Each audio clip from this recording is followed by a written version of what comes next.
वस्तुतः मनुष्य त्रिगुणामय है तथा माया के प्रभाव से ही उसे ऐसा भासित होने लगता है कि मैं शरीर हूँ।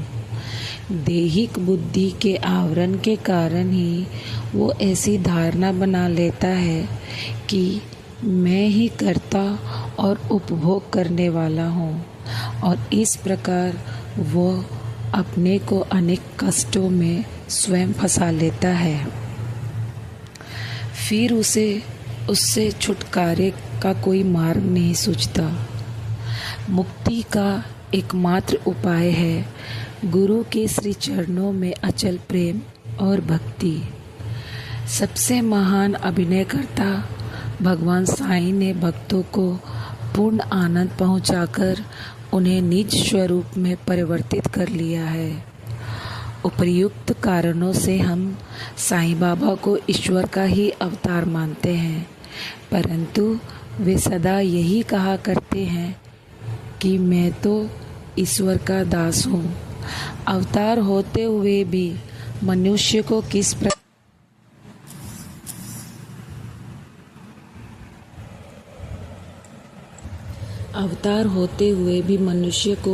किस प्रकार आचरण करना चाहिए तथा अपने वर्ण के कर्तव्यों को किस प्रकार निभाना चाहिए, इसका उदाहरण उन्होंने लोगों के समक्ष प्रस्तुत किया।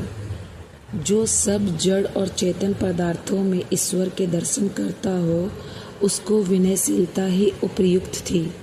उन्होंने किसी की उपेक्षा या अनादर नहीं किया। वे सब प्राणियों में भगवत दर्शन करते रहे।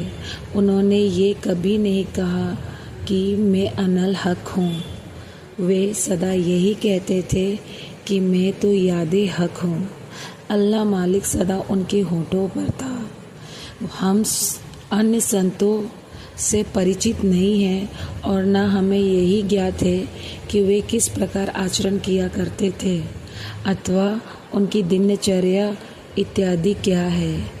इस कृपा से केवल हमें इतना ही ज्ञात है कि वे अज्ञान और बुद्ध जीवों के निमित्त स्वयं अवतीर्ण होते हैं। शुभ कर्मों के परिणाम स्वरूप ही हमें संतों की कथाएं और लीलाएं श्रवण करने की इच्छा उत्पन्न होती है, अन्यथा नहीं। ओम साईं राम। जय जय।